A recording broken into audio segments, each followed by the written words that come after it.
Real HTML tags follow genuine syntax rules, opening-closing pairs, proper nesting, and attribute formatting.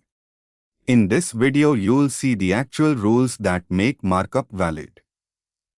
Most real tags genuinely need both an opening p tag and closing p tag, wrapping the actual content between them.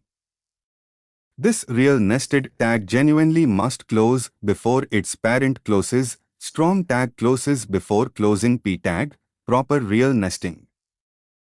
This real overlap is genuinely invalid. HTML tags must nest like parentheses, never cross each other.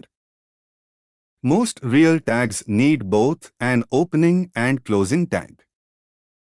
Nested tags must genuinely close in reverse order of how they opened.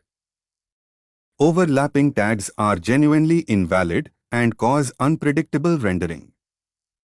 Write a real paragraph with a properly nested m tag inside it. Ready to see the real, required structure of a complete HTML document?